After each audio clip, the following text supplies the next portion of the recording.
Buenos días.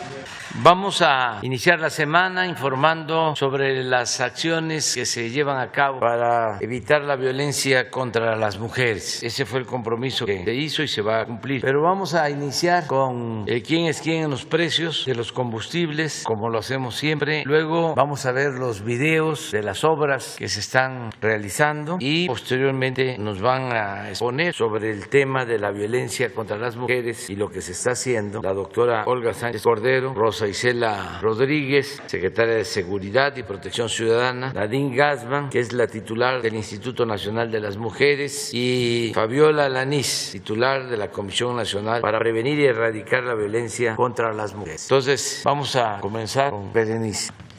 Con permiso, buenos días tengan todas y todos. Con su permiso, señor presidente. En el quién es quién en los precios de los combustibles con corte al 25 de junio, la gasolina regular registró un precio promedio nacional de 20 pesos con 54 centavos, la gasolina premium de 22 pesos con 28 centavos y el diésel de 21 pesos con 69 centavos. El precio de la mezcla mexicana de petróleo con corte al 24 de junio fue de $69 con 60 centavos por barril. Se mantienen con los indicadores de ganancia más altos Redco, Chevron y Winstar. Total, G500 y Orsan registraron los más baratos. El margen más alto en la gasolina regular lo encontramos con la franquicia Pemex en 3 pesos con 48 centavos en Hermosillo, Sonora, con un precio promedio al público de 21 pesos con 89 centavos por litro. Por su parte, el indicador de ganancia más bajo fue de 15 centavos, registrado con la marca Repsol en Tuxtla Gutiérrez, Chiapas, con un precio promedio al público de 19 pesos con 65 centavos. En la gasolina premium, el margen más alto, con 3 pesos con 8 centavos, se encontró con la marca BP en Veracruz, y un precio promedio al público de 22 pesos con 79 centavos. El más bajo lo tuvo la marca Ganagas, con un indicador de ganancia de 15 centavos en Chihuahua, con un precio de 21 pesos con 79 centavos por litro. En el diésel, el indicador de ganancia más alto con la marca Arco fue de 3 pesos con 59 centavos en Empalme, Sonora, con un precio promedio al público de 22 pesos con 89 centavos. Por su parte, el margen más bajo lo tuvo la franquicia Pemex con 28 centavos en Ciudad Madero, Tamaulipas, con un precio promedio de 20 pesos con 30 centavos. En las acciones de verificación realizadas a las estaciones de servicio de gasolina y diésel, se atendieron 186 denuncias recibidas a través de la app Litro por Litro, se realizaron 171 visitas. De las estaciones verificadas, 7 presentaron irregularidades por no dar litros de litro y una más se negó a la colocación de sellos de inmovilización. La estación de servicio que se negó a la colocación de sellos de inmovilización es de la empresa Edarcy en la carretera Tuxpan-Tampico, en Ozuloama de Mascareñas, Veracruz.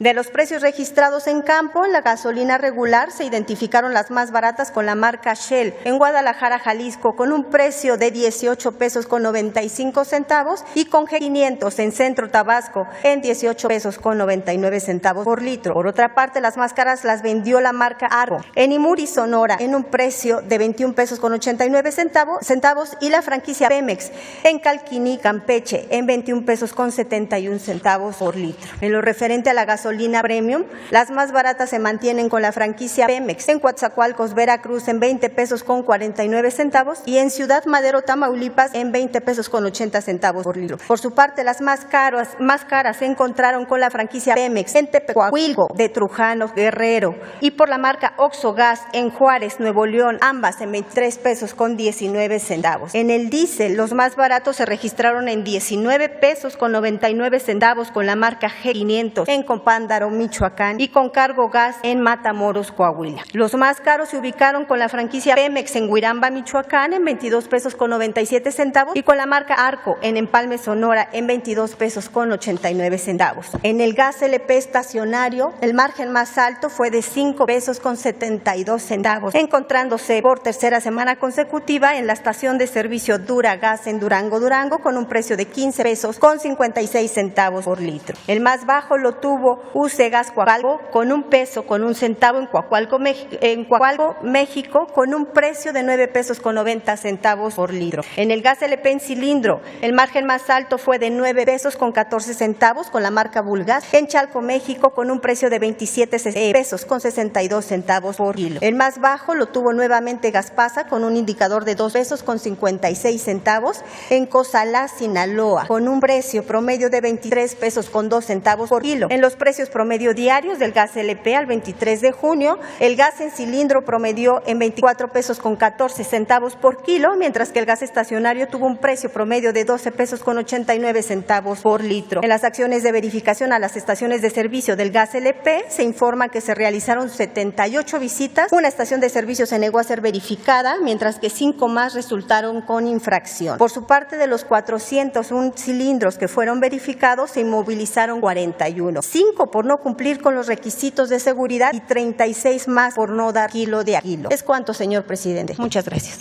Pues vamos a los videos. La Secretaría de la Defensa Nacional informa los avances en la construcción del Aeropuerto Internacional Felipe Ángeles al 28 de junio de 2021.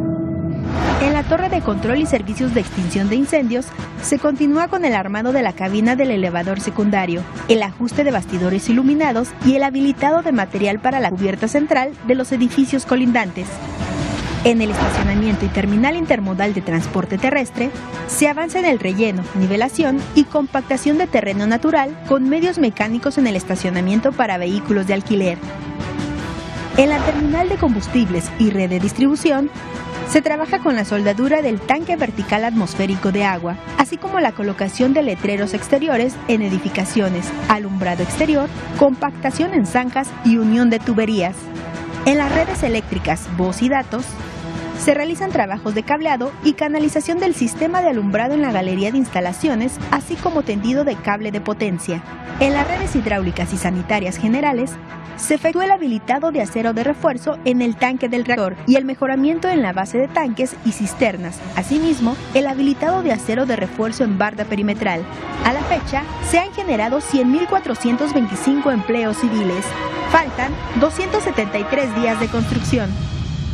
Avance en la construcción de la refinería de Dos Bocas. Es 25 de junio y hoy reportamos que ICA terminó los 656 marcos de concreto de 6 plantas de proceso que ya tienen. Terminaron 6 meses antes precisamente esta actividad. Ve el reporte. Esta semana, en el área de proceso, terminó el montaje de marcos de concreto para los racks de tuberías en las plantas coquizadora, combinada, alquilación, azufre, hidrógeno y gases, sumando un total de 656 piezas que se finalizaron con 6 meses de anticipación de acuerdo con el programa original. Este resultado es producto de la ejecución acelerada. Ya se trabaja en instalación de estructura metálica y tubería aérea. Además, continúa la construcción de subestaciones, estructuras y sistemas enterrados. El mismo desarrollo manifiestan las demás plantas de proceso a cargo de Samsung y Techint. En el área de almacenamiento, continúa la construcción de tanques verticales y esféricos de distintas capacidades. Se colocan cúpulas, ecuadores de acero y tuberías de servicio. Esto a la par que se realizan los trabajos de soldadura y obra mecánica. En el área de edificios administrativos, continúa la obra negra y detallado de interiores en los edificios contra incendio, telecomunicaciones y cuarto de control.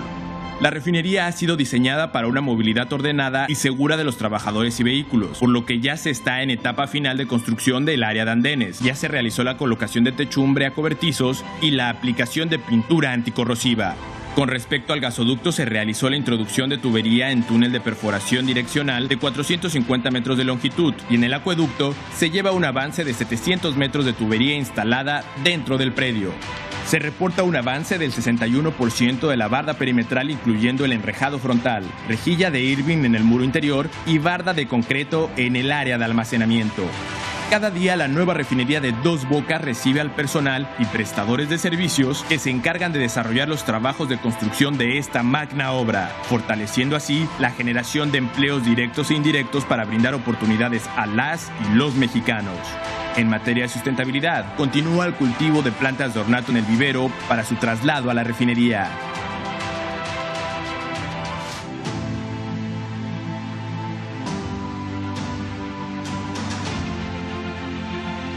El Tren Maya avanza firme y seguro en su paso por el sureste. Desde abril, hemos realizado importantes avances de obra en la construcción del tramo 4, dentro de la icónica ciudad de Valladolid, en el estado de Yucatán. En él, consolidamos los trabajos en la preparación del terreno para la infraestructura principal.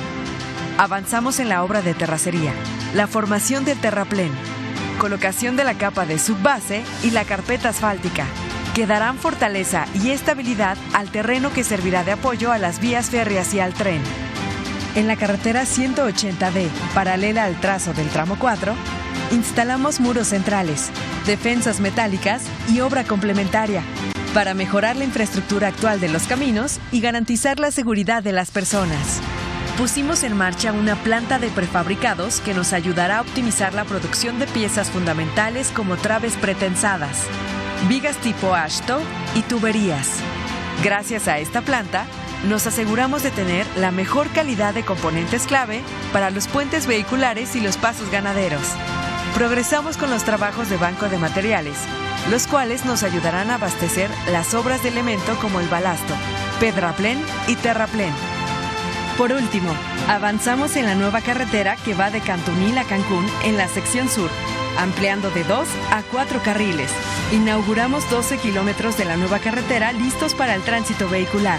Gracias a este trabajo, ayudamos a mejorar la movilidad en la zona y mejorar la infraestructura actual del sureste. Los empleos generados por los 5 tramos en obra del Tren Maya ascienden a 67,128. El Tren Maya avanza. Construcción del tren interurbano México-Toluca. Reporte semanal.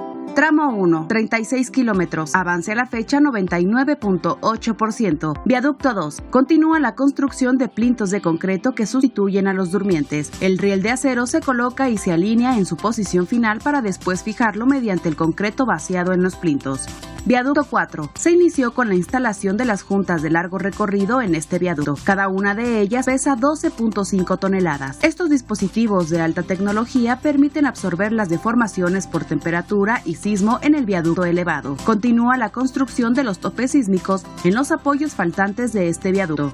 Tramo 3, 17 kilómetros, avance a la fecha 52.8%. Frente 2, Carretera Federal. Inició la instalación de tabletas prefabricadas de concreto en este frente. Estos elementos permiten la colocación del acero de refuerzo y el colado de concreto en las losas de compresión del viaducto elevado, sin la necesidad de colocar andamios para la cimbra que afectaría la operación de la carretera. Los claros restantes de este viaducto serán cubiertos con traves y estructuras de acero que están en fabricación. PIB La Venta. El nuevo paso a desnivel ya está terminado y se encuentra en operación. Se continúa con los trabajos previos para el retiro y demolición del paso a desnivel existente. Esta maniobra de desmontaje se realizará próximamente en turnos nocturnos para minimizar la afectación a los usuarios de la autopista México-Toluca.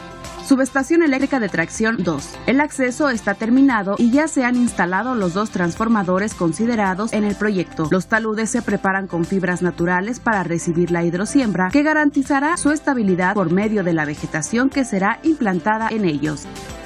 Secretaría de Comunicaciones y Transportes. El Programa para el Desarrollo del Istmo de Tehuantepec busca el bienestar económico y social de la región. Para lograrlo, se moderniza la infraestructura de la plataforma logística del corredor interoceánico. A continuación se informa el avance de obras a 21 de junio de 2021.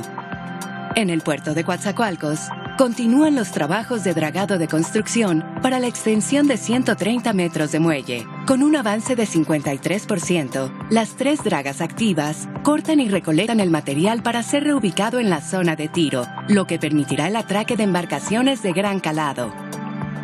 En el puerto de Salina Cruz, se han colado 3.739 elementos de concreto, que representan 28% del total de elementos necesarios para la construcción de 1.6 kilómetros del rompeolas oeste.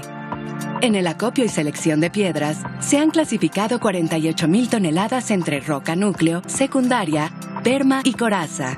Al día de hoy, se han vertido al mar 16.500 toneladas de roca núcleo.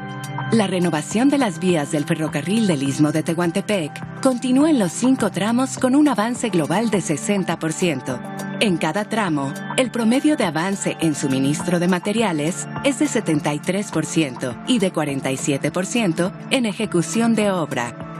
Las principales acciones son apertura de caminos y desmonte del derecho de vía, retiro de la vía y recobro de material en desuso y suministro del material para la nueva vía. El corredor interoceánico impulsará la actividad económica y social del Istmo de Tehuantepec mediante el intercambio de mercancías a otras partes de México y el mundo. La Comisión Nacional del Agua informa los avances del proyecto ecológico Lago de Texcoco. Conservación y mantenimiento del lago Navorcarrillo.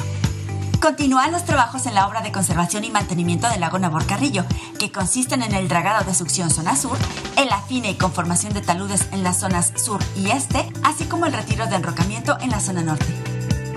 Avanzan los estudios de batimetría para proseguir con el dragado de succión al interior del lago.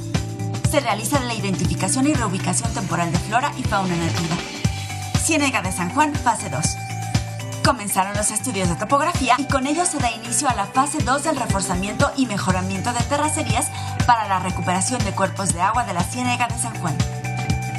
Se realizarán 3 kilómetros de bordos adicionales a los 7 kilómetros de senderos de la fase 1, así como la construcción de 10 miradores para el avistamiento de aves. Vivero. El avance en la construcción del vivero permite que se inicie con la reproducción de plantas comestibles para los huertos del pabellón demostrativo. Continúa la colocación de celosía en techos y muros. Asimismo, se realiza el amueblado del pabellón demostrativo en áreas exteriores e interiores.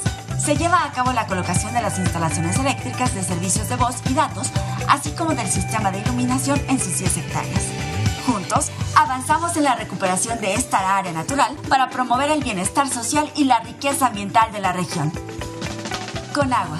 Gobierno de México. Muy bien, pues entonces vamos al informe sobre lo que estamos haciendo para evitar la violencia contra las mujeres. Adelante. Con su venia, señor presidente. Buenos días a todas y a todos ustedes. Por instrucciones del señor presidente Andrés Manuel López Obrador, el día de hoy informamos sobre los avances de la política en materia de violencia contra las mujeres. Como ustedes saben, desde la creación del Grupo Interinstitucional de Estrategia contra Violencias, el famoso llamado GIEV, comenzamos un ejercicio de comunicación permanente a través de estas conferencias de prensa. Estas tienen el objetivo de informar sobre el avance de las acciones gubernamentales para atender la violencia de género. Los informes a la nación fueron suspendidos para garantizar el cumplimiento de los principios de imparcialidad y de equidad durante el pasado proceso electoral. Con esta conferencia retomamos el ejercicio y reafirmamos el compromiso de informar sobre este asunto trascendental para toda la sociedad mexicana. Diferentes instituciones y medios de comunicación han reportado el incremento de feminicidios y violencia familiar durante el periodo de confinamiento por la pandemia del COVID-19. A lo largo de la presentación vamos a dar cuenta sobre estas cifras, sus causas y las acciones que se han tomado para erradicar el problema. La conferencia de hoy dará cuenta de las acciones territoriales de atención y prevención que se llevan a cabo desde las instancias gubernamentales, todas coordinadas, a cargo de Rosa Isela Rodríguez, secretaria de Seguridad y Protección Ciudadana, a cargo de Nadine Gassman, presidenta de InMujeres, y de Fabiola Laní Sámano, comisionada nacional para prevenir y erradicar la violencia contra las mujeres. Todas trabajamos todos los días para atender las dinámicas de la violencia en contra de las mujeres, mediante estrategias de prevención y de atención, dos de los ejes de la política nacional instituida por la Ley General de Acceso a las Mujeres a una vida libre de violencia. Sin más, me gustaría cederle la palabra a la secretaria Rosa Isela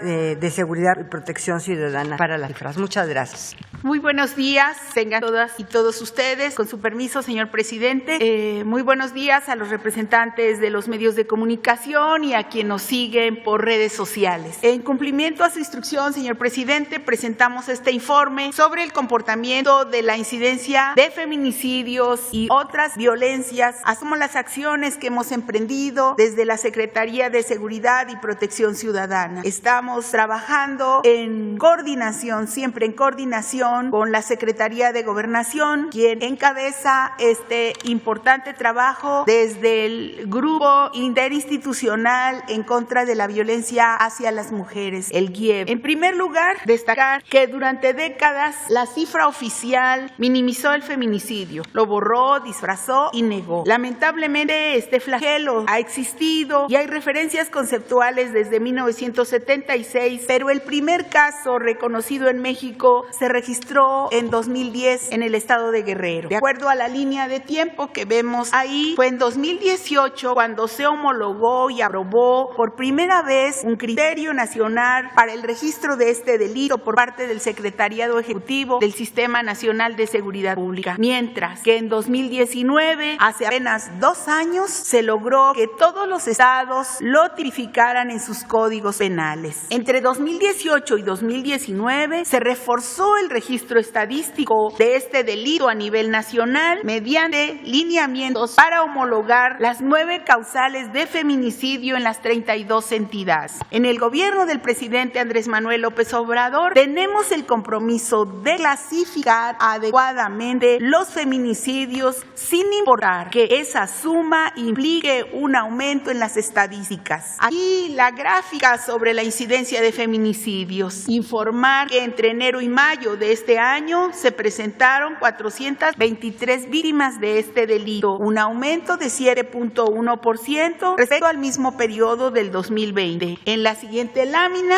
8 entidades concentraron el 57.4% de las carpetas de investigación por este delito en el país. Destacar que en algunas entidades como la Ciudad de México, toda carpeta de investigación por homicidio cuya víctima es mujer se inicia como feminicidio. En la gráfica siguiente, si revisamos la incidencia por cada 100,000 habitantes, el panorama nos muestra que 8 entidades concentran las tasas más altas de feminicidio: Morelos, Sonora, Quintana Roo, Colima, Jalisco, Sinaloa, San Luis Potosí y Chiapas. De los 724 municipios que registran carpetas de investigación por este delito, 50 concentran el 38.5% de los casos y 5 más tienen el 7.9% de las carpetas de investigación: Culiacán, Tijuana, Juárez, Guadalajara y Monterrey. En atención a los compromisos que asumimos para atender este delito, 30 mesas estatales y 244 regionales para la construcción de paz cuentan con la asistencia constante de las instancias dedicadas a la atención de las mujeres, de la Secretaría de Gobernación o de otros estados como son el INMujeres y la CONAVIM. Para combatir la impunidad, los secretarios técnicos de las mesas para la construcción de paz dan seguimiento a 224 carpetas de investigación por homicidios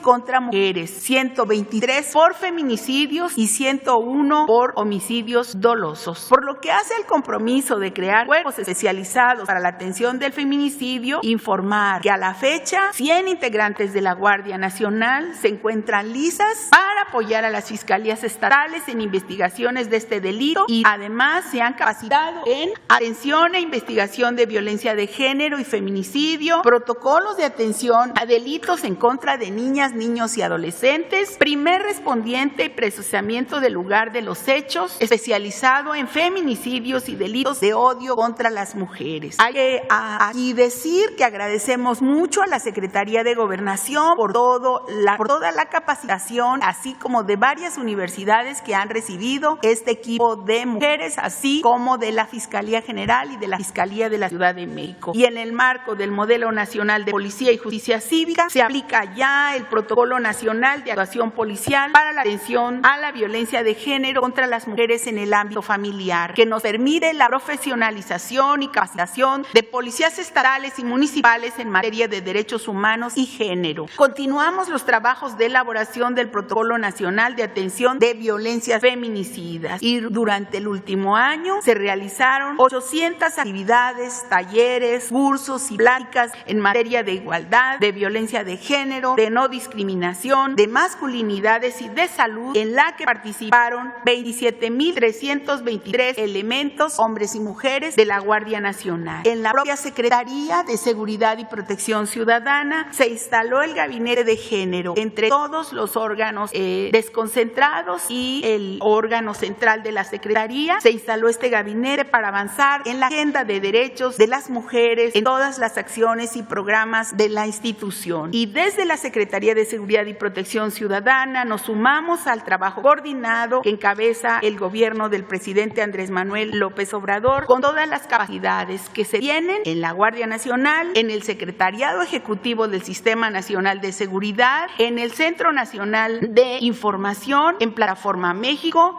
la Policía Cibernética y Científica, la Unidad de Prevención de la Violencia y el Delito, la Coordinación Nacional Antisecuestro, el 911 y, por supuesto, las coordinaciones estatales y regional para la paz. A todas nos toca contribuir a garantizar una vida libre de violencia para las mujeres, trabajando de manera permanente y comprometida para lograr que cambien sin miedo, que caminen sin miedo por calles y espacios públicos. Conviene a todas y todos terminar con esta estructura de violencia por la dignidad de nuestras madres, abuelas, hermanas, hijas y nietas. No puede haber paz sin justicia y no puede haber justicia sin una vida digna y libre de violencia para las mujeres. Muchas gracias por su atención y gracias que nos permiten trabajar con ustedes.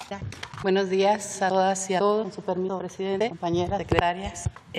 Podemos observar en la lámina 1, y le quiero informar, señor presidente, que durante los últimos meses hemos reforzado las acciones para prevenir, atender, sancionar y erradicar las violencias que ocurren todos los días en contra de las mujeres y las niñas, es decir, la violencia por razones de género. Tal como usted lo ha indicado, trabajamos de la mano con los gobiernos estatales y municipales y, por supuesto, muy cerca de las mujeres de este país. En los últimos meses hemos supervisado y estamos mejorando el funcionamiento de los servicios dedicados a la atención integral de las mujeres. Hemos estado en 21 entidades federativas, especialmente en Sonora, Sinaloa, Coahuila, Baja California, Veracruz, Ciudad de México, Colima, entre otras. Hemos puesto mucha atención a los municipios con los mayores niveles de violencia y en aquellos que tienen alerta de violencia de género. Estuvimos, por ejemplo, y estamos trabajando muy fuerte en el Centro de Justicia para las Mujeres que está ubicado en Tijuana, precisamente en una de las colonias de mayor marginación de ese municipio. Lo mismo sucede con Culiacán, Sinaloa, con Ciudad Juárez, Chihuahua, con Benito Juárez en Quintana Roo, Naucalpan, Estado de México, Jalapa, Veracruz y en Hidalgo, que por cierto la señora secretaria acaba de hacer una visita de supervisión al Centro de Justicia para las Mujeres. Es decir, hemos avanzado en la supervisión de estos servicios en 21 entidades federativas. En la siguiente lámina podemos observar cómo las unidades locales de atención son, digamos, el primer contacto de las mujeres y están ubicados en las colonias y comunidades más pobres. Ahí se brinda atención psicológica, jurídica, de trabajo social, etcétera. Tenemos como ejemplo de buena práctica las lunas en la Ciudad de México, los módulos de atención inmediata en Chiapas y los centros de atención externa en Morelos. Ahí, en estas unidades, podemos identificar también si una mujer está en riesgo de ser asesinada o si está viviendo violencia extrema, ya que se aplican permanentemente evaluaciones especializadas. Por otro lado, los centros de justicia para las mujeres cuentan con un mayor número de servicios, además de la atención psicológica, jurídica, también se cuenta con ministerios públicos, con juezas de control, con ludoteca y albergues temporales para las mujeres, sus hijas y sus hijos que requieren ser atendidas. Están en operación actualmente 55 centros de justicia para las mujeres y en julio, el siguiente mes, el subsecretario Alejandro Encinas inaugurará el Centro de Justicia en San Luis Potosí. Se trata, hay que decirlo, de un esfuerzo compartido con los gobiernos estatales, especialmente con las fiscalías, y hay que decir que en los primeros 6 meses de año se han atendido aproximadamente a 100,000 mujeres en estos centros de justicia. Informarle, señor presidente, que a finales del 2021 se habrán construido 7 centros de justicia más. Nos encantaría que usted los inaugurara. Uno en Escárcega, Campeche, otro en Chihuahua, en Cuauhtémoc, Chihuahua, en la Magdalena Contreras, aquí en la Ciudad de México, en Gómez Palacio, Durango, en San Luis Río Colorado, en Sonora, en Tlaxcala y en Uruapan, Michoacán. También quiero informar que hemos supervisado con mucho cuidado el funcionamiento de los refugios para las mujeres cuya vida está en riesgo porque fueron víctimas de tentativa de feminicidio o porque están siendo amenazadas. En este país, todas las mujeres que requieran atención tienen la posibilidad de tenerla. Decirle a las mujeres que no importa el lugar lugar en el que se encuentren, que deben acudir a pedir apoyo, que la violencia no es normal, que se acerquen a los centros de justicia para las mujeres, a las oficinas de las mujeres en los municipios y a los módulos de atención en donde podrán encontrar ayuda especializada para ustedes, para sus hijas, para sus hijos. Que llamen al 911, no importa la hora, al 911, ahí serán atendidas. Y finalmente, en la siguiente lámina, señalar que hemos desplegado, ya hemos instalado, señor presidente, 20 mesas de acceso a la justicia en igual número de entidades federativas en un esfuerzo coordinado con las fiscalías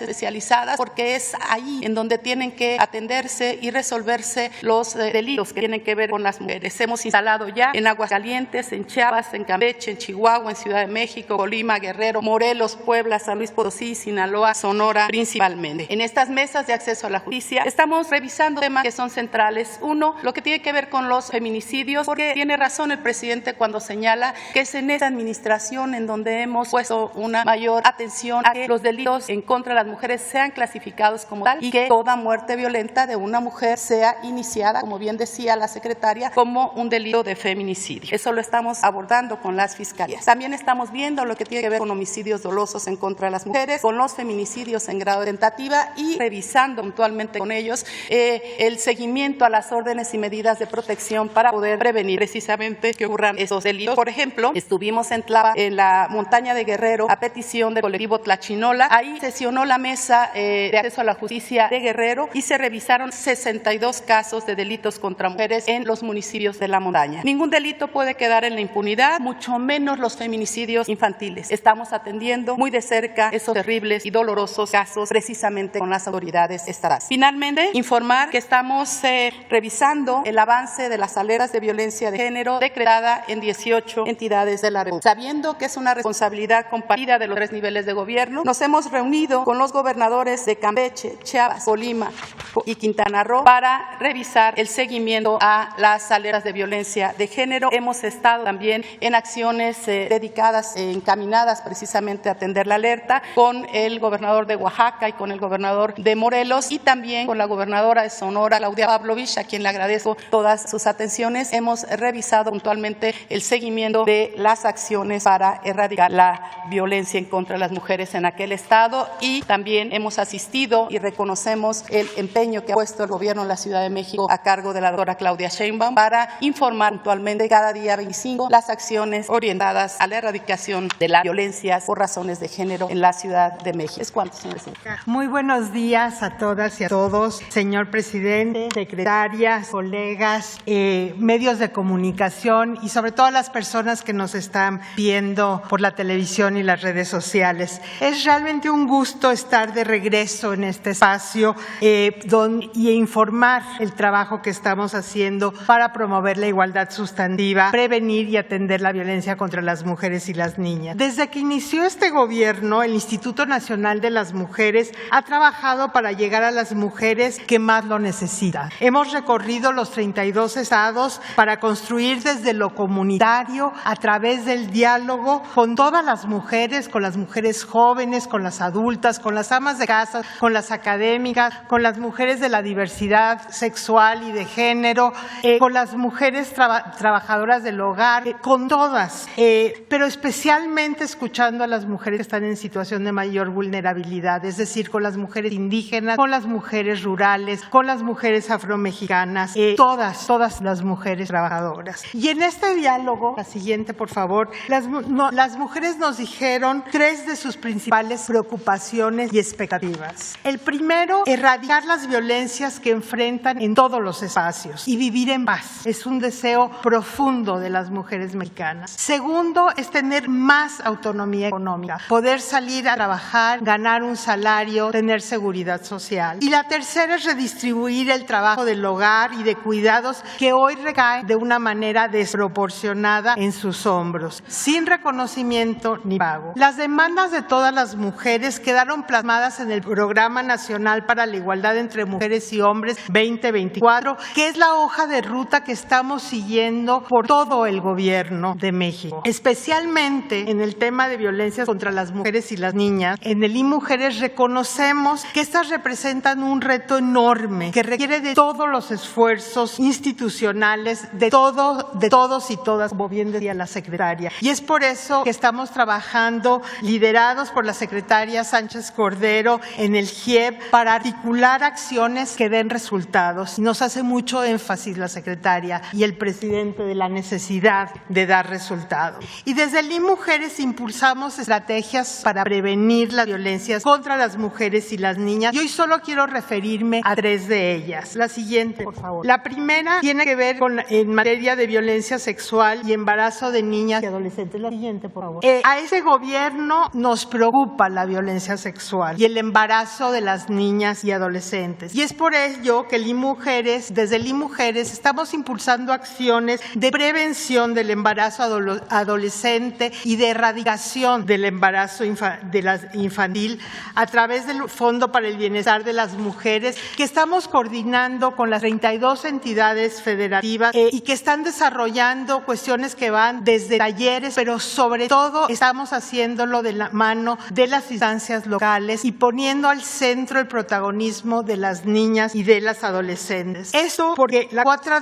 cuarta transformación, solo se va a alcanzar cuando las niñas y las adolescentes puedan ejercer su derecho a vivir una vida libre de violencia, cuando tengan una vida plena, cuando tengan sueños y puedan alcanzar estos sueños. Y esta estrategia habla directamente con ellas, habla de lo que tienen que hacer, cómo están los servicios dispuestos para ellos, la importancia de la educación en sexualidad y sobre todo la prevención de la violencia. La segunda acción de las que les quiero hablar es la siguiente, por favor, es la relativa al acompañamiento de las mujeres en el territorio. Un elemento fundamental de la prevención de la violencia por razón de género es la cercanía, la escucha, el acompañamiento desde el territorio, desde las comunidades, desde los barrios, desde las colonias. Y por ello, en el IMujeres impulsamos el fortalecimiento de los centros para el desarrollo de las mujeres y las redes de mujeres constructoras de paz. Este año fortalecimos 388 centros de desarrollo de las mujeres que están en todo el territorio nacional.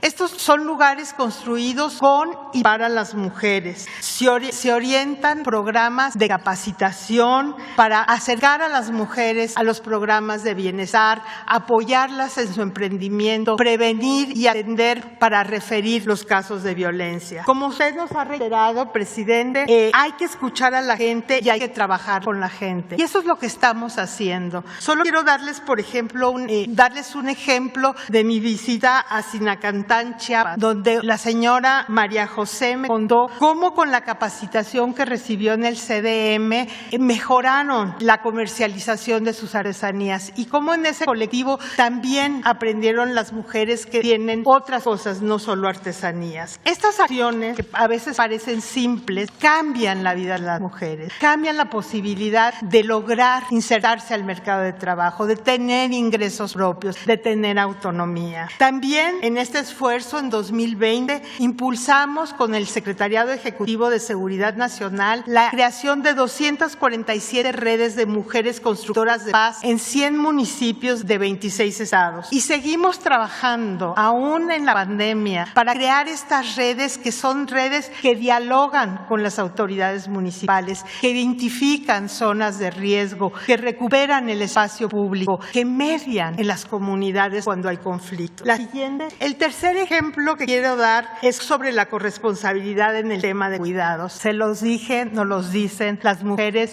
necesitan tener los cuidados reconocidos, redistribuidos y retribuidos. Por eso estamos trabajando en coordinación y articulación con las instancias de gobierno y con el Poder Legislativo sobre el tema de cuidados, para que todas las personas, los adultos mayores, las niñas y niños, las personas que viven con discapacidad, cuenten con espacios, con actividades y apoyos que les permita vivir en plenitud. Queremos promover la corresponsabilidad dentro de las familias, en las comunidades. El sector privado tiene que ser corresponsable y el Estado tiene que garantizar el derecho al cuidado. Esto requiere coordinación institucional para que las mujeres puedan puedan liberar su tiempo para ingresar al mercado laboral o estudiar o disponer simplemente de su tiempo. Y también para que los hombres disfruten de esos quehaceres.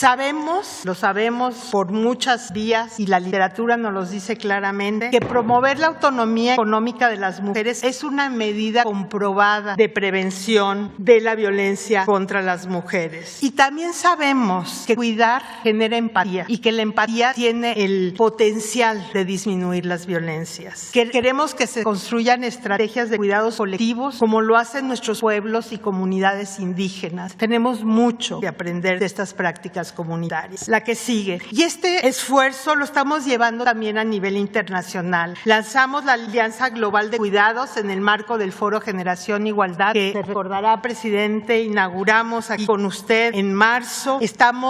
Lanzamos esta alianza y hemos tenido una gran apertura por parte de países, del sector privado, de organizaciones de la sociedad civil, de la academia y de la filantropía. Esta semana vamos a lanzar formalmente la alianza en el cierre del Foro Generación Igualdad, que empieza el día 30 de junio en París. Estas son algunas de las acciones que realizamos en colaboración con la Administración Pública Federal. La siguiente, por favor. Pero lo más importante que debemos destacar es el impacto que han tenido los programas prioritarios que están poniendo en el centro de la transformación a las mujeres y que en 2020, con todo y pandemia, alcanzaron a 47.5 millones de personas, de las cuales 57%, o sea, 27 millones, son mujeres. La siguiente, por favor. Estas cifras hablan de hechos, del compromiso que el gobierno del presidente Andrés Manuel López Obrador tiene con las mujeres. Por eso decimos que las mujeres están al centro de la cuarta transformación y que la cuarta transformación será con las mujeres y las niñas o no será. Muchas gracias.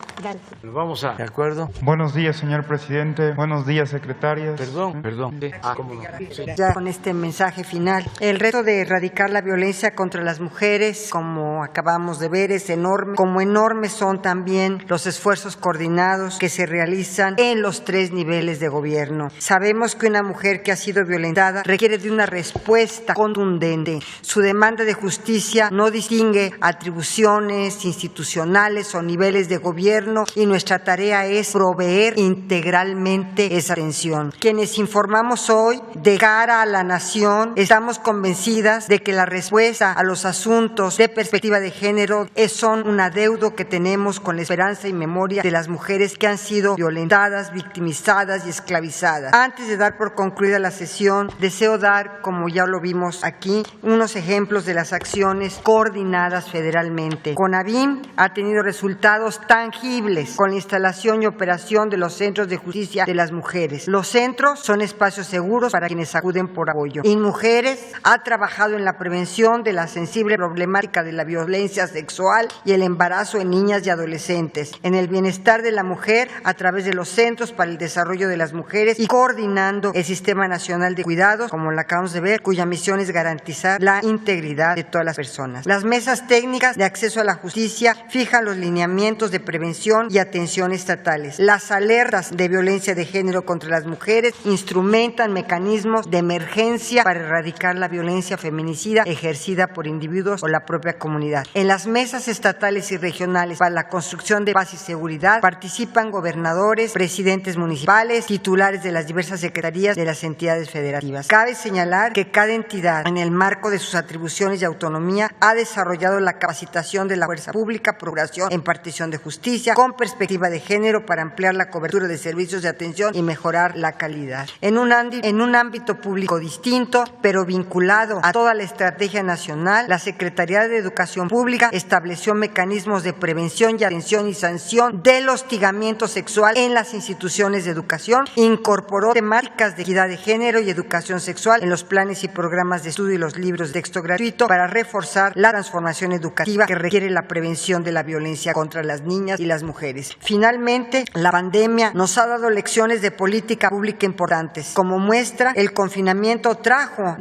otra clase de problemas emocionales y afectivos que han contribuido al incremento de la violencia intrafamiliar. Vamos a solicitar respetuosamente a otras dependencias su valiosa cooperación para formular propuestas que fortalezcan la Estrategia Nacional de Prevención prevención y atención de la violencia en contra de las mujeres. El Gobierno de México continúa su labor permanente para atender las causas y las consecuencias de la violencia en contra de las mujeres. Este esfuerzo tiene los objetivos de erradicar todas las formas de violencia, proteger los derechos humanos de las personas y prevenir o sancionar los delitos asociados a la violencia contra las mujeres. Las personas tenemos el derecho de vivir libres sin temor a que se violente nuestra seguridad física y emocional, y el Estado está cumpliendo con su protección para salvaguardar sus derechos. Muchas gracias a todas las instancias de gobierno, muchas gracias a la secretaria Rosa Isela Rodríguez por realmente su coordinación en todas las mesas interinstitucionales para salvaguardar, erradicar y atender las violencias. Muchas gracias a Nadim y gracias a Fabiola. Muchas gracias a todas las colaboradoras. Señor presidente, ¿cuándo? Bueno, vamos. Buenos días, señor presidente. Buenos días, secretarias, titulares de despacho. Diego Elías Cedillo, de Tabasco Hoy, Campeche Hoy, Quintana Roo y Diario Basta en la Ciudad de México, del Grupo Cantón. Señor presidente, en atención a la exposición que hicieron ahorita todas las encargadas de las políticas en el tema de mujeres, me gustaría destacar un tema. Recientemente, en el programa de discusión del Grupo Cantón, tuvimos a bien tener una invitada, una amiga mía que se llama Daniela Ancira, que es la directora general de una asociación civil, de una fundación que se llama La Cana. En este programa abrevamos en un problema que podría tener México como tal ante las mujeres que están privadas de su libertad en los reclusorios y presentan infinidades de problemas, pero principalmente, señor presidente, el factor aquí sería, y mi pregunta puntualmente, si usted consideraría la posibilidad que pudiera haber una reforma para que las personas privadas de su libertad y particularmente las mujeres pudieran votar en las elecciones venideras. ¿Por qué? Para que una vez que estas personas puedan ser tomadas en cuenta, pueda haber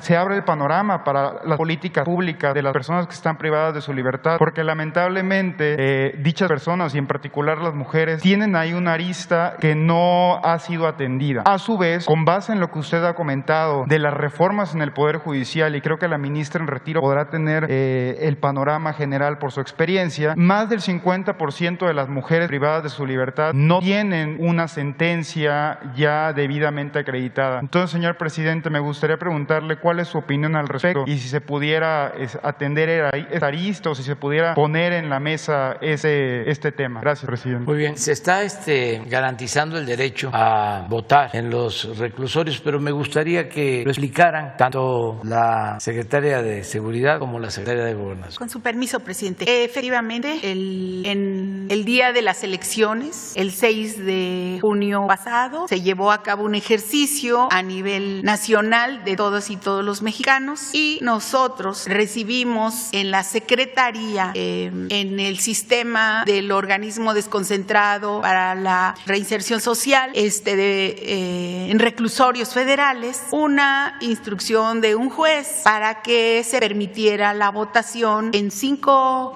penales federales de las personas que estaban ahí recluidas. De las personas recluidas que estaban siendo procesadas, que aún no recibían una sentencia. Y se hizo ese ejercicio de votación evidentemente con la participación del Instituto Nacional Electoral, con la Comisión Nacional de Derechos Humanos y por supuesto con la participación de la Secretaría de PIRS, de ese órgano desconcentrado, para que pudiera ser posible que la votación se llevara a cabo y ese ejercicio del voto se pudiera hacer. Se realizó sin ningún problema y el INE se llevó las boletas para su contabilización. Decir que ese ejercicio ya se hizo en esta primera ocasión y que se verá por las instancias correspondientes si esto se puede hacer. Sí representa para la institución un reto, dado el número de personas que están aquí, y sí sería un reto para nosotros, esa es una opinión personal, el hacer campaña complicada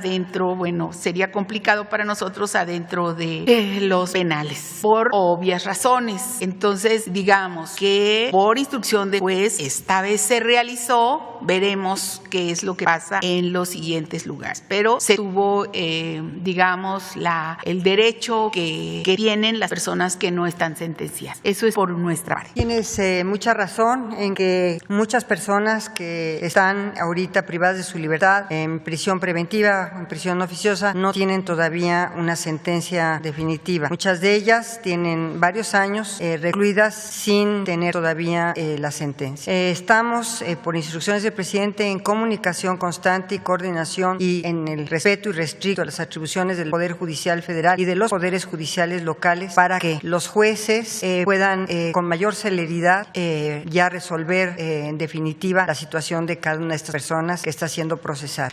No nada más es el Poder Judicial, sí quiero enfatizarlo con mucha puntualidad. Son a veces todos los recursos que van interponiendo los abogados en el transcurso del proceso lo que dilatan también la emisión de la sentencia definitiva. Y mientras estén los recursos y se tenga derecho a ellos, pues normalmente esto se va alargando el proceso. Sin embargo, sí estamos ya en coordinación, estamos atendiendo el tema, que el tema es muy grave, lo vimos en las reuniones de seguridad con el señor presidente, el tema es muy grave por la cantidad de personas que todavía no reciben la sentencia definitiva, pero estamos trabajando. Muchas gracias. Perfecto, presidente, muchas gracias. Y a manera de segunda pregunta, en el marco del día hoy LGBTI, el Día Internacional que reconoce a estas personas en lo particular, me gustaría conocer su opinión al respecto, presidente, y también si en el marco que el gobierno de México forma parte del grupo núcleo de la ONU, ¿podría el gobierno hacer un posicionamiento en favor de estas personas para salvaguardar sus derechos y que puedan ser reconocidos y cuidar que no se violenten por diversas razones de discriminación? ¿Cuál sería su opinión al respecto, presidente? Bueno, la opinión es que debemos garantizar las libertades plenas, amplias de todas las personas, que estamos por el respeto a la diversidad, no solo por la tolerancia, que es como una especie de concesión. El respeto a los derechos de todos es fundamental en una sociedad democrática. Y nosotros vamos a seguir de esa forma, respetando a todos. En el gobierno que represento no se permite el clasismo, el racismo ni la discriminación. No somos iguales a los conservadores. Nosotros estamos en favor de las libertades. Hola a todos y a todas, soy Nuri Fernández de la Caracola. Buenos días, presidente, buenos días, funcionarias. Yo quisiera referirme a que realmente sí hay en el informe del último periodo un aumento de la violencia, ¿no? Y en particular hay un aumento de la violación y también del feminicidio. Entonces, yo quería plantear lo siguiente. Cuando estuvieron en el aniversario de Tenochtitlan, y que estaba presente la expresidenta de Brasil, Dilma Rousseff, ella citó a Carlos Monsiváis diciendo que si se pierde la batalla cultural, se pierde la batalla política. Entonces, de alguna manera, creo que hay que encarar el tema de la violencia contra la mujer y del machismo que está presente en la sociedad de manera tan importante como una batalla cultural. ¿Y cómo hacer? Porque esto también tiene que ver con digamos, acercarse al mundo urbano y al mundo del arte y la cultura. ¿Cómo hacer que haya una participación, por ejemplo, de artistas, de foros de debate sobre estos temas para aumentar la conciencia en la sociedad? Porque es un tema de conciencia, no solamente es un tema de acciones de gobierno, es un tema de conciencia social general. Entonces, ¿cómo hacer para lograr hacer una convocatoria suficiente para que en las ciudades y también en las comunidades rurales, pero en particular en las ciudades, haya información y debate suficiente que denuncie el acoso contra la mujer, la violencia, porque antes de la violencia casi siempre hay acoso. Entonces, para lograr que el machismo sea visto como un problema por la sociedad. Entonces, esa sería mi pregunta. No sé si el presidente o alguna de ustedes pudiera contestarla, y tengo una pregunta.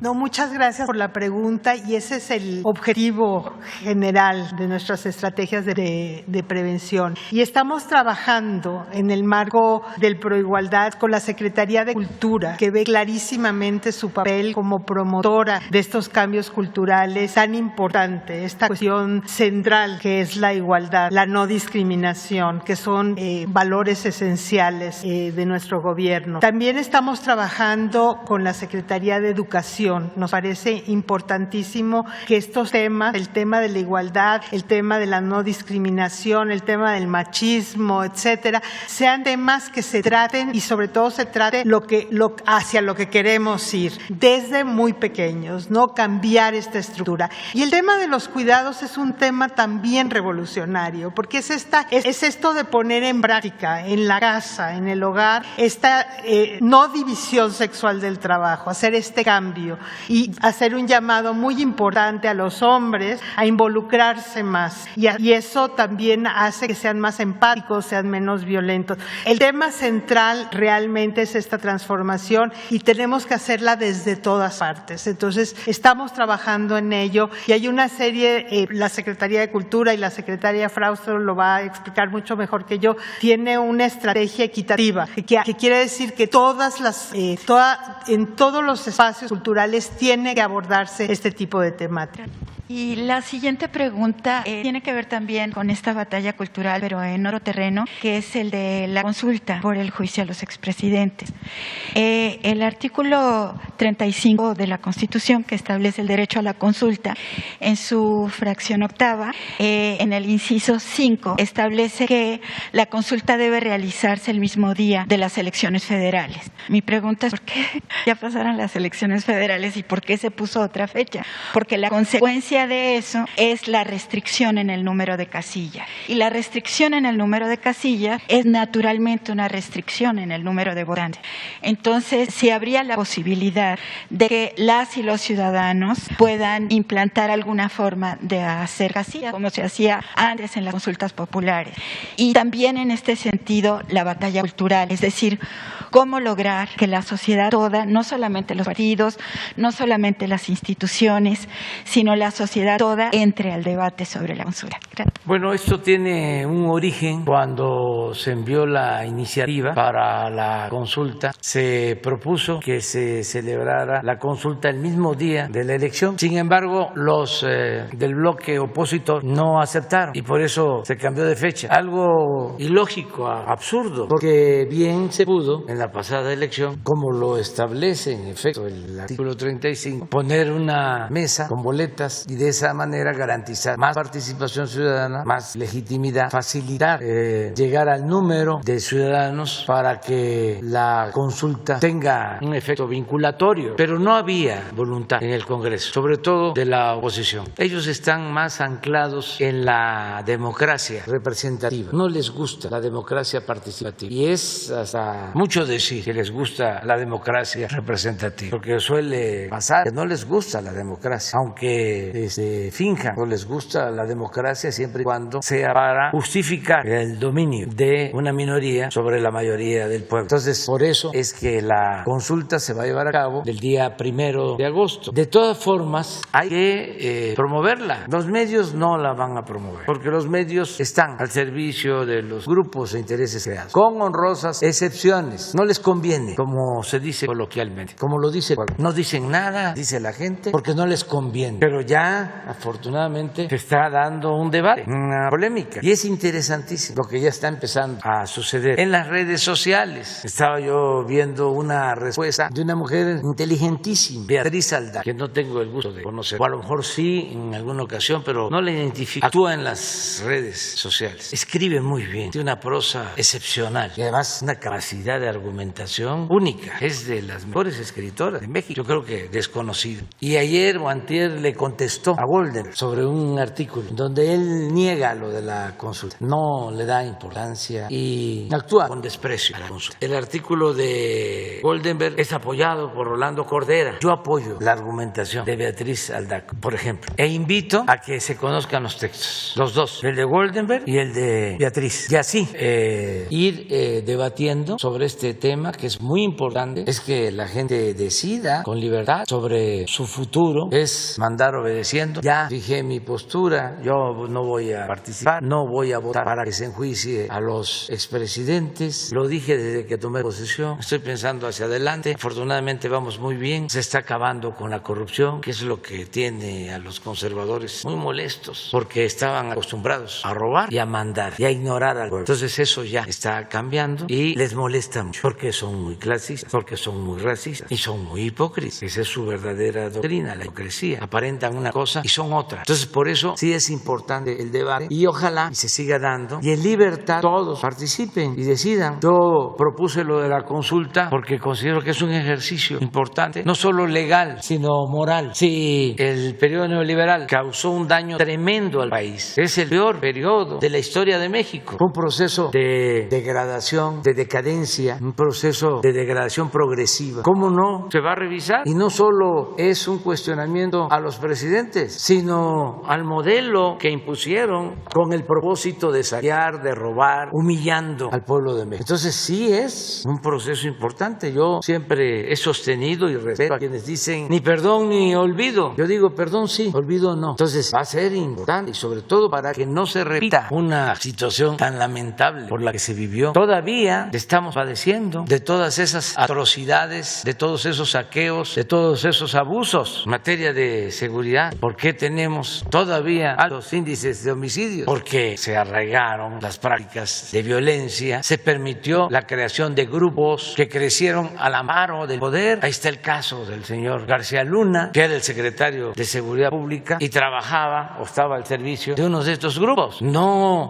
surgieron estos grupos en estos 2 años y medio que llevamos nosotros. El grupo Sinaloa ya lleva su tiempo, el del Golfo también y su historia, cómo se constituyeron. El Jalisco, lo mismo. El grupo de Guanajuato, que tanta violencia genera. ¿Cuándo se constituyó? Pues todos, en el periodo neoliberal, porque había una asociación delictuosa, porque se protegía a los grupos. No había una separación entre autoridad y delincuencia. Además, eran 2 delincuencias y se entendían bien. La delincuencia llamada organizada y la delincuencia de cuello blanco. Eso era lo que existía. Entonces vamos poco a poco avanzando, evitando la corrupción, la impunidad, fortaleciendo valores culturales, morales, espirituales. Eso fue también otro agravio, el hacer a un lado los valores y darle aliento a un modelo de vida individualista, aspiracionista, aunque no les guste. Lo voy a seguir diciendo, que consiste en triunfar a toda costa, sin escrúpulos morales de ninguna índole, pasando por encima de los demás, haciendo a un lado el humanismo, el amor al prójimo, es escalar, encaramarse, a como sea, tener dinero, bienes materiales, títulos, fama. Ese es el modelo que acompañó al saqueo neoliberal o neoporfirista. Y eso es lo que defienden nuestros adversarios. Por eso es buenísima la polémica. Nunca se había aclarado tanto, porque siempre se engañaba. Había mucha simulación. Se hablaba de la sociedad civil, que eran independientes. No hay sociedad civil vinculada al pueblo, a los pobres. La llamada sociedad civil era filantropía, era lo que permitía llevar a cabo el saqueo y simular de que se estaba ayudando a la gente. Ellos se quedaban con las tajadas más grandes del presupuesto y repartían migajas. Los intelectuales orgánicos, que cobraban muchísimo dinero para callar y aplaudir como vasallos. Nunca un cuestionamiento, nunca un libro en contra de la corrupción que imperaba. Nada sobre ese tema. Vedado, prohibido, porque les compraban el silencio. Pues ahora están muy enojados, porque muchos de ellos, como articulistas y periodistas, viven colmados de atenciones y de privilegios en grandes mansiones, tienen hasta departamentos en el extranjero y todo eso se terminó, se acaban los privilegios. No puede haber gobierno rico con pueblo pobre. Y dicen, es que antes los presidentes tenían mucha popularidad y ahora el presidente no la tiene. Pues puede ser que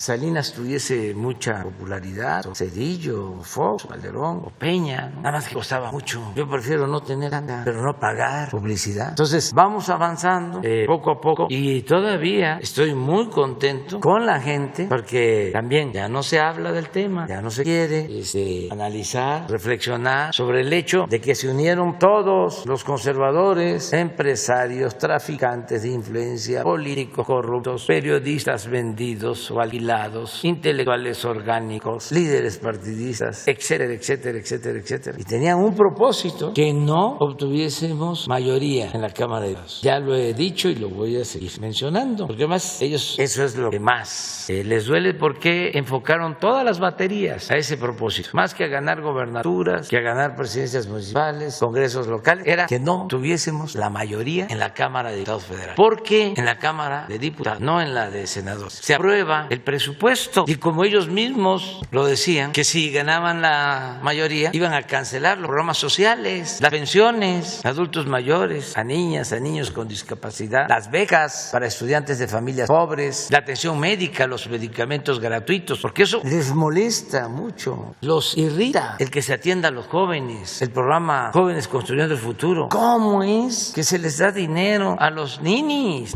Claro, hay que dejarlos como estaban, abandonados, marginados y indefensos para ser enganchados por el crimen organizado. Pero convencerlos de que es mucho mejor, 1000 veces mejor, 1,000,000 de veces mejor tener a los jóvenes estudiando o trabajando que tenerlos en la calle, está muy difícil porque tienen una mentalidad muy retrógrada, muy conservadora. Así pensaban en la colonia durante la tiranía de Santa Anna, en el porfiriato, y eso quedó ahí y no tiene que ver con los niveles de escolaridad. El racismo, desgraciadamente, sigue existiendo. Hace unos días hubo un cuestionamiento a la danza, a la tradición de los voladores de Papantla, racista. Me acuerdo de un dirigente que me da una pena porque era el secretario de Economía o de Hacienda del gobierno legítimo, también con doctorado del ITAM, que escribió un artículo en La Jornada y puso que no tiene la culpa el indio, sino el que lo hace compadre. Hace poco también el expresidente Calderón utilizó esa expresión para cuestionar a un dirigente, sí, el caso de Argentina, del presidente Alberto Fernández. El actual presidente del INE atendió a un grupo de representantes de pueblos originarios y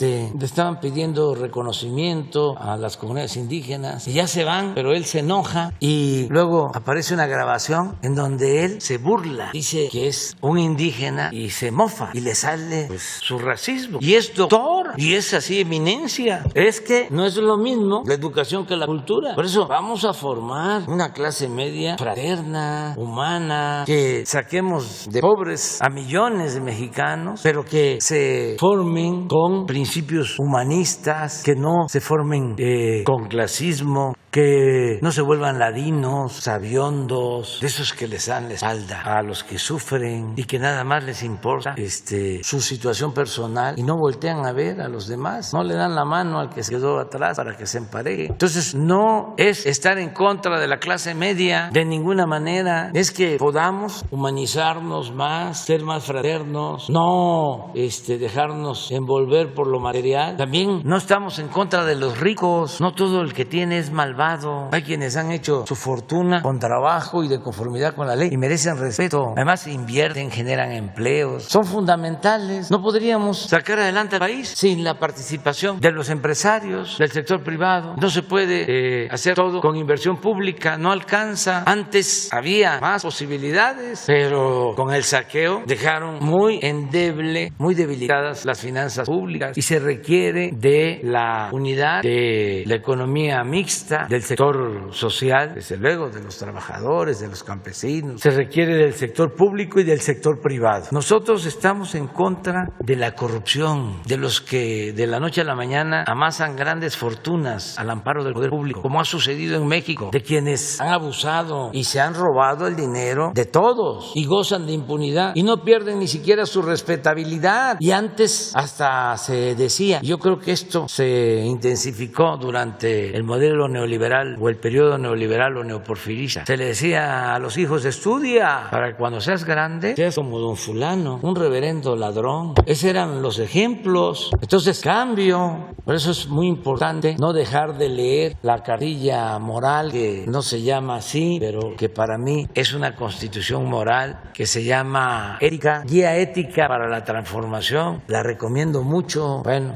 Sobre la posibilidad de que la gente ponga casillas ciudadanas para que haya más casillas en coordinación con el INE. Pues hay que hacer las gestiones con el INE, eso lo pueden hacer los ciudadanos y puede ayudar la gente, todos, porque si se organizan se pueden poner más casillas y se pueden recoger más votos, puede participar más la gente.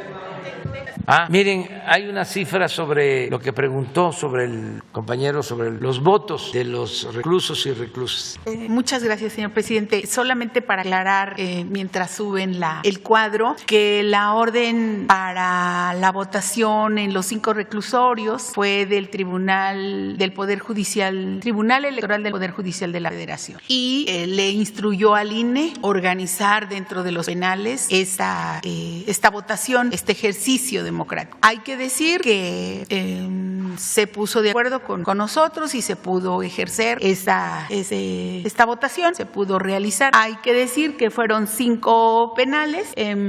Fue la votación entre el 17 y el 19 de mayo y fueron 898 personas privadas de la libertad quienes pudieron ejercer el derecho al voto, de 950 personas que estaban registradas en el padrón del INE y que no estaban sentenciadas que podían ejercer ese derecho. Hay que recordar que los derechos políticos se pierden una vez que tienes sentencia. Y decir que 52 personas no quisieron votar, de las cuales 11 fueron por abstenciones, 28 por libertades y 12 egresos temporales y un deceso. Decir que en el penal de Sonora, en el Ceferezo de Sonora, fueron 260, de los cuales 234 sí ejercieron su voto. En Guanajuato fueron 356 y 342 votaron. En el caso de Chiapas, de 91, 89 votaron. En el femenil, porque la pregunta fue por las mujeres, de 148, 142 ejercieron su derecho. Y en el caso de Michoacán, de 95, 91, siendo, como decíamos, 756 hombres y 142 mujeres, para un total de 950 en la lista nominal y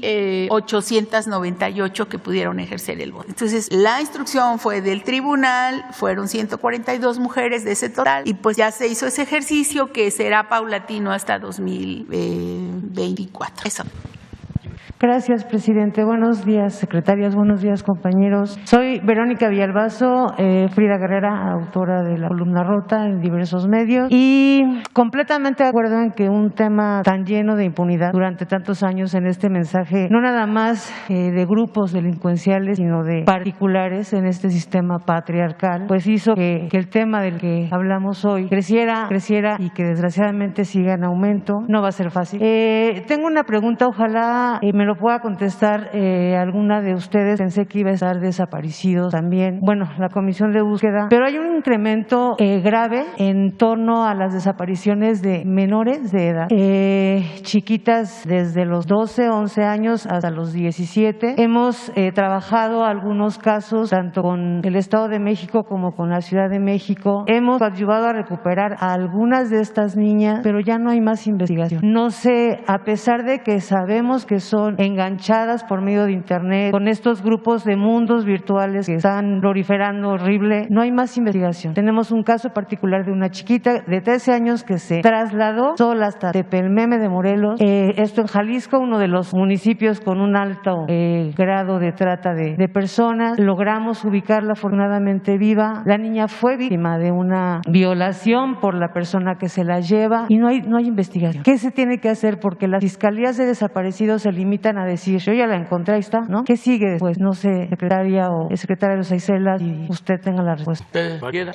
Sí, bueno, comentar que en el tema de desaparición de mujeres, efectivamente la Comisión Nacional de Búsqueda es la que está encargada todos los días de este tema, y lo que nosotros sabemos es que se tiene ya la evaluación de que sí se cuenta en todo el país con fiscalías especializadas de búsqueda. En el caso de las mesas técnicas de acceso a la justicia que hemos instalado ya en 20 entidades, han servido de espacio para precisamente ver este tipo de casos. Por ejemplo, yo decía, en Guerrero, en la mesa de Guerrero, logramos que por lo menos la Fiscalía de Delitos Sexuales y la Fiscalía de Feminicidios nos informaran del seguimiento de 62 carpetas de investigación. Muchos de los casos, como señalaba, tienen que ver con violación de niñas en los municipios de la montaña de Guerrero. Entonces, ¿qué es lo que nosotros hacemos hacemos y qué sentido tiene la instalación de estas mesas? Primero, nosotros como CONAVIM no tenemos la atribución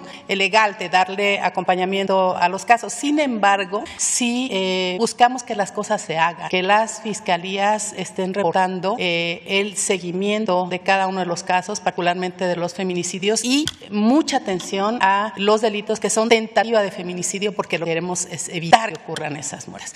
Y entonces, en el caso de los feminicidios, que también se abordan en las mesas técnicas de acceso a la justicia, nosotros hemos calculado que desde la CONAVIM le damos acompañamiento por lo menos a 2 casos todos los días de los feminicidios que ocurren. Este acompañamiento y la atención a una víctima es una cadena, digamos, de acciones que se tienen que realizar. Lo vimos, por ejemplo, en el caso que tú nos encomendaste y que abordamos de Querétaro, donde ya se detuvo al presunto en el Estado de México y que además tipificó o se integró a la carpeta como feminicidio. Entonces, es una cadena de intervención de diferentes instituciones que incluye la participación de las comisiones ejecutivas de atención a víctimas, que incluye la participación de las áreas de seguridad, que incluye la participación, por supuesto, de las fiscalías y de las instancias de la mujer que dan acompañamiento. Por ejemplo, en el caso de la doctora Beatriz en el estado de Hidalgo, el acompañamiento fue con el padre de la víctima, con la Fiscalía, con la Procuraduría de Derechos Humanos, con la Comisión Ejecutiva y con la instancia de la mujer, que le brindó acompañamiento psicológico y también asesoría legal, porque en muchos de los casos las víctimas provienen de familias pobres y es muy complicado que puedan contratar abogadas para que den acompañamiento a sus casos. Entonces, las instancias de las mujeres en los estados facilitan ese apoyo y también nosotras lo hacemos desde la CONAVIM. No quisiera abordar más el tema de desaparición forzada, presidente, porque ese es un asunto que lleva mi compañera Carla. Sí, gracias, licenciada Fabiola. Sin embargo, bueno, ojalá en otro momento nos pueda contestar eso de desaparecidos, pero si es un tema justamente de no repetición, ¿no? O sea, ¿cómo vamos a evitar que sigan desapareciendo y enganchando a niñas si no se investiga quiénes son? Sí, efectivamente, primero decir, son 3 cosas lo de mi intervención. En primer lugar, sí tenemos que seguir muy coordinados con las fiscalías de los estados para toda la atención de violencia feminicida en general y violaciones o desapariciones en general de niñas, de niños, de adolescentes y de mujeres. Tiene que haber siempre una buena coordinación. Cuando hay una buena coordinación con la Federación, las investigaciones generalmente llegan a que no haya impunidad. Esa es la primera cuestión. La segunda, trabajar en la sensibilidad alrededor de la atención de las víctimas. Porque puede haber muy buenos investigadores y que avancen rápidamente, pero que el trato a las víctimas a veces no sea el que tenemos la obligación como servidoras públicas de dar. Tercero, ahondar en las investigaciones hasta lo último, no quedarnos a medias ni nada, sino hacer que las fiscalías, la Fiscalía General, si es en los casos en donde es un espacio público federal, pues también tiene que ver con la parte de la Fiscalía General. En resumen, sí se tiene que trabajar más en esa coordinación junto con muchas personas que son expertas y que tienen mucha experiencia en esto. En el caso de nosotros, de la Secretaría, se trabaja de la mano, como aquí lo expuse, con la capacitación ahora de la Guardia Nacional. Hay un grupo importante de compañeras, quisimos que fueran mujeres, que están ya en la atención de casos en donde así nos solicitan la Fiscalía. Están muy bien capacitadas las compañeras jóvenes y que tienen mucho el ánimo y pues la sensibilidad para la atención de estos casos. Vamos a seguir trabajando y tenemos las cifras respecto de lo que usted está diciendo y algunos casos y muchos casos también que son resueltos. O sea, no es en los que usted ha participado, por fortuna en muchos casos se resuelve, pero sí tenemos que mejorar esa coordinación con todas las fiscalías y hacer el seguimiento respectivo. Gracias, secretaria. Espero que no haya problema porque son 3 temas nada más. Le hice llegar ya mis columnas, una de ellas que me interesaba mucho que usted tomara en cuenta, que es el caso de Tabata, una pequeñita de 4 años que fue víctima de violencia familiar y que después de haber estado en coma mucho tiempo, gravísima, sobrevivió, y justamente también nos hemos percatado de que no hay seguimiento a esa chica. Su abuelita, que es la que la rescata, tiene que dejar de trabajar para poder ayudar a la rehabilitación de la niña. niña. Nosotros apenas estamos empujando el tema de que la puedan atender una institución de esas donde rehabilitan a estas pequeñitas. Hicimos una campaña para que apoyaran a la abuelita económicamente, pues quien pudiera. Directamente el apoyo se le llegó a la señora, pero nos preocupa porque sí, se da el seguimiento a esas mujeres, pero a los chiquitos, a la niñez, no hay rehabilitación. Hace un mes justamente que veníamos y que estaba el secretario de Salud, queríamos aprovechar, porque vemos que la Secretaría de Salud tiene todo un programa de atención a este tipo de chitos, pero pues no se ve en dónde se aplica. Nosotros acompañamos hasta este momento 3 casos en esa situación y pues no sabemos a quién dirigir. Antes de que llegara, más bien de que se fuera Alicia Leal, era mi contacto y era la que me ayudaba como a mover hacia dónde. Ahorita con Fabiola hemos trabajado algunos temas, pero no sé si fuera posible, secretaria, que pudiéramos tener una comunicación para que no cansemos, porque son más de 190 carpetas de diferentes situaciones, obviamente la mayoría de feminicidios, familias que se quedan sin recibir la reparación del daño que supuestamente se da dentro de la sentencia. El pasado jueves le pedí al presidente, secretaria Olga Sánchez Cordero, que si nos podían apoyar con el tema de Ligia Canto, un caso que usted conoce perfectamente, el de Emma Gabriela Molina Canto. Ya nos hizo el favor el presidente de que Julio Scherer lo revise, pero también hay un tema de que Ligia se quedó completamente sola después de haber sido usada precisamente por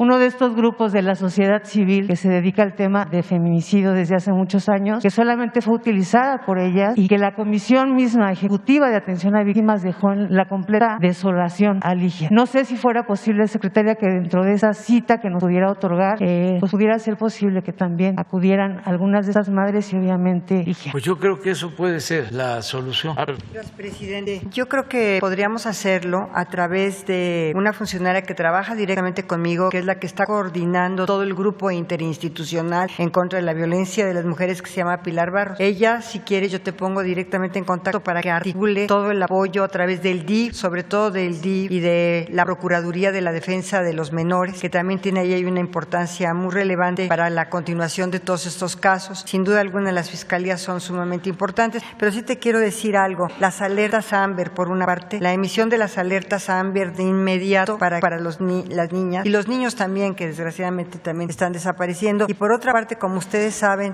tanto el subsecretario Encinas como Carla Quintana inauguraron esta plataforma que en tiempo real puedes estar dando de alta a todas las personas desaparecidas sin que medie ninguna denuncia ante ninguna fiscalía. Y esto ha sido verdaderamente un instrumento maravilloso para poder detectar exactamente el número de desaparecidos en tiempo real y que accedes a la plataforma de inmediato. Entonces yo sí te pediría, conmigo desde luego, y después también en la coordinación que tenemos en el grupo interinstitucional, como el DIF, como Indesol, como todas las instancias que están tratando estos temas. Pero son lamentables, de verdad, esto provoca muchísimo dolor porque son niñas que han sido violentadas, que han sido violadas, que han sido agredidas físicamente, emocionalmente por estas personas que la verdad no tienen, pues yo diría, ni escrúpulos, ni moral, ni nada. Gracias. Secretaria, ya para terminar, ¿qué tan viable sería el hecho de que dentro de este grupo participara el Poder Judicial? Porque una de las situaciones a las que se enfrentan también estas mujeres es justamente a los jueces. Hace no más de un mes, una mujer mexicana que radicaba en Alemania, que tenía 2 pequeños con ella, sus hijos, que se los trajo con toda la autorización y que de hecho hasta CONAVIM nos acompañó con ese caso, aún con una denuncia interpuesta aquí, su esposo rumano, con todo el poder en ese país, en Alemania, viene a México acompañado de la Interpol y le arrancan a sus hijos, se los llevan, se los otorgan. Al final, la licenciada Fabiola tiene muy claro ese tema, ese caso, y son los jueces justamente los que no escuchan, ¿no? No sé qué tan viable pudiera ser que dentro de este grupo pudiera estar también alguien del Poder Judicial y alguna persona de la Fiscalía General. Mira, en este tema de las relaciones con el Poder Judicial, la unidad que tenemos de fortalecimiento del sistema de justicia y la relación que se tiene con los tribunales superiores de justicia a través de los presidentes de los mismos tribunales, a través del presidente de la Suprema Corte, han hecho avances muy importantes. Pero si tú nos das los casos específicos con los juzgadores también que están ante quienes están juzgando estas situaciones, nosotros podríamos avanzar rápidamente a través también de la unidad de fortalecimiento al sistema de justicia. Muchas gracias, secretaria. Gracias, presidente. Gracias. Pues ya se fue el tiempo. se fue. Y vamos al chocolate. De chocolate. Vamos mañana. No sé si hacemos lista para los que quedaron pendientes. ¿Cómo hacemos la lista para mañana? Sí, pero ya se termina el tiempo porque ustedes tienen que ir a desayunar. Bueno, adiós, adiós. Ya estoy reuniéndome. Hoy tengo dos con el gobernador de Chihuahua y con el gobernador de Jalisco. En la mañana el gobernador de Chihuahua y en la tarde, noche, el gobernador de Jalisco.